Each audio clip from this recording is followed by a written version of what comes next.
लोकप्रिय और चुनाव प्रबंधन यानी पोल मैनेजमेंट राजनीति के खेल में ऐसे दो हथियार है जो आपका खेल बुरी से बुरी परिस्थिति में भी बना सकते हैं। अगर किसी को लगने लगे कि इस गेम में वो लगातार पिछड़ रहा है तो इन दो काबिलियत के भरोसे किसी विरोधी का खेल बिगाड़ा भी जा सकता है। बिहार की राजनीति में राजेश रंजन और पप्पू यादव के चारों ओर जो घट रहा है वह सूबे की राजनीति और एक खासकर पूर्णिया के लिए काफी अहम है। आगामी लोकसभा चुनाव में पूर्णिया सीट पर जीत या हार पप्पू यादव का मौजूदा राजनीतिक कद न सिर्फ इस सीट पर बल्कि आसपास के इलाकों में भी निर्धारित करेगी। वहीं आरजेडी और पप्पू यादव के लिए नाक का सवाल बन चुकी पूर्णिया सीट का परिणाम। लालू यादव की दो बेटी मीसा और रोहिणी की पाटलिपुत्र और सारण के मुकाबले क्या आता है, ये बिहार में आगे की राजनीतिक दिशा तय करने में बाकी दलों की मदद कर सकता है। क्या लालू की विरासत पर छिड़ जाएगी नई बहस? 2025 में बिहार में विधानसभा चुनाव होना है। इससे पहले लोकसभा चुनाव 2024 का रन है, जिसमें आरजेडी सुप्रीमो लालू यादव ने अपनी दो बेटियों को चुनावी मैदान में उतार दिया है। सारण सीट से जहां लालू की बेटी रोहिणी आचार्य का नाम फाइनल हो चुका है, वहीं पाटलिपुत्र सीट से मीसा भारती को टिकट देने की चर्चा है। ये दोनों सीटें आरजेडी बीते दो लोकसभा चुनाव में नहीं जीत सकी थी।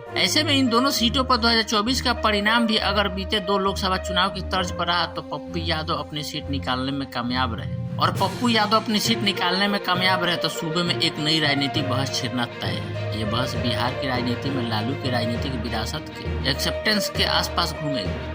इस पर विपक्ष का परिवारवाद वाला तर्का भी बिहार विधानसभा चुनाव में इस बहस में और भी सवाल भर सकता है। आरजेडी के लिए भी कम चुनौतियां नहीं है। 2004 के लोकसभा चुनाव में आरजेडी ने अपना सबसे बेहतरीन प्रदर्शन किया था। इस चुनाव में आरजेडी ने राज्य में कुल 22 लोकसभा की सीटें जीती थी। इसके बाद से लोकसभा चुनाव में आरजेडी का प्रदर्शन राज्य में लगातार गिरा है। 2009 के आम चुनाव में राजद 22 सीटों से गिरकर 4 पर सिमट गई, तो वहीं 2014 के आम चुनाव में भी पार्टी के हाथ में 4 सीटें ही आई थी। 2019 आते आते लोकसभा से पार्टी गायब ही हो गई। 2019 की मोदी लहर में आरजेडी एक भी सीट नहीं जीत सकी थी।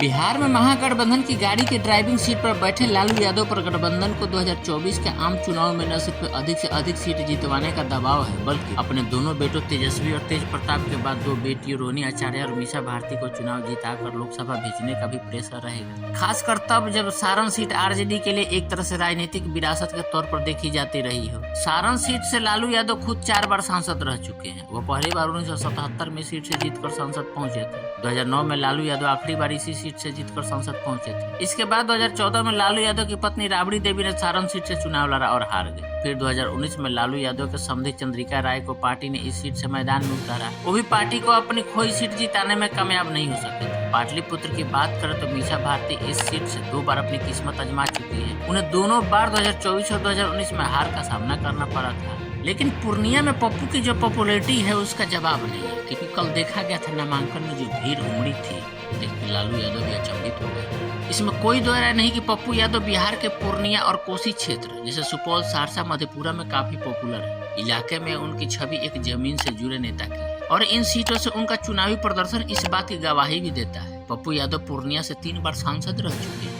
1991 और 1999 में वो इस सीट से निर्दलीय जीत कर आए, तो वहीं 1996 में पप्पू यादव पूर्णिया से समाजवादी पार्टी के टिकट पर सांसद जीते थे। इसके अलावा मधेपुरा सीट से 2004 और 2014 में जीतकर सांसद पहुंचे थे। मधेपुरा सीट से दोनों बार उन्होंने राजद के टिकट पर चुनाव जीता था। इसके अलावा पप्पू यादव की पत्नी रंजीत रंजन 2004 में लोक जनशक्ति पार्टी के टिकट पर सहरसा सीट से जीतकर संसद पहुंची थी। 2009 में रंजीत रंजन ने कांग्रेस के टिकट पर सुपौल से लोकसभा का चुनाव लड़ा और हार गए। 2014 में उन्हें पार्टी ने फिर सुपौल से चुनावी मैदान में उतारा और उन्होंने पार्टी के भरोसे को कायम रखते हुए कांग्रेस की झोली में सीट डाल दी थी। रंजीत रंजन फिलहाल कांग्रेस से राज्यसभा के सदस्य हैं। पप्पू यादव मधेपुरा छोड़कर पूर्णिया आ गए, तो क्या घर वापसी की तैयारी?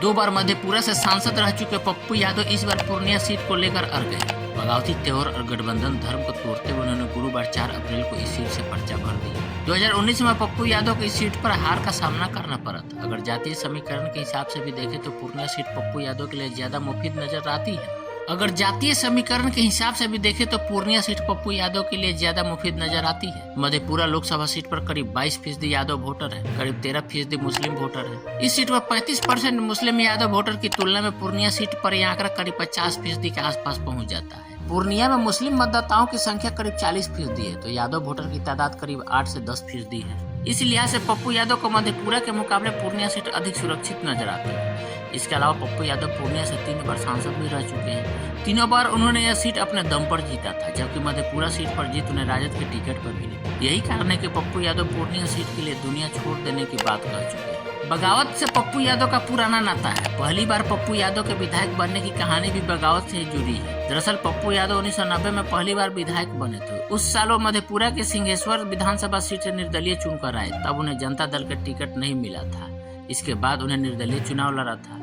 चुनाव जीतने के बाद वो लालू यादव के साथ जुड़ गए थे। फिलहाल पप्पू यादव ने पूर्णिया से नामांकन भर दिया है। चुनाव में जीत और हार का फैसला तो जनता करेगी, लेकिन इतना तय है कि पूर्णिया का परिणाम और इसके मुकाबले सारण और पाटलिपुत्र सीट का जनादेश सूबे की राजनीति की दिशा तय करने की ओर एक नई बहस को जन्म तो दे ही देगा। बता दें कि बिहार की पूर्णिया लोकसभा सीट पर दूसरे चरण यानी 26 अप्रैल को मतदान होना है, जबकि सभी सीटों के नतीजे 4 जून को आएंगे।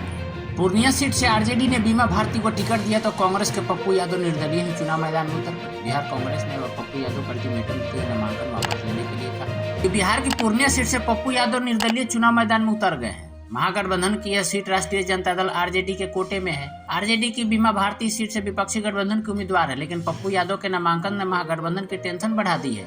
पप्पू यादव के नामांकन को लेकर अब तक चुप्पी साधे रही कांग्रेस की ओर से प्रतिक्रिया आई है। बिहार कांग्रेस ने पप्पू यादव को अल्टीमेटम देते हुए निर्दलीय उम्मीदवार के तौर पर अपना नामांकन वापस लेने के लिए कहा है। बिहार कांग्रेस अध्यक्ष अखिलेश प्रताप सिंह ने कहा कि किसी को भी निर्दलीय नामांकन नहीं करना चाहिए। उन्होंने 2 टूक कहा है कि कांग्रेस आलाकमान किसी को भी इन सब चीजों की इजाजत नहीं देता है। आपको बता दें कि बिहार कांग्रेस अध्यक्ष ने अभी कहा कि और भी लोग हैं जिनको टिकट नहीं मिला है। उन्होंने कहा कि कांग्रेस पार्टी इस तरह की चीजें एक्सेप्ट नहीं करती है। बिहार कांग्रेस अध्यक्ष ने कहा कि नामांकन वापस लेने के लिए भी समय बचा हुआ है। पप्पू यादव अपना नामांकन वापस ले लेते, यह अब तक की बड़ी खबर है।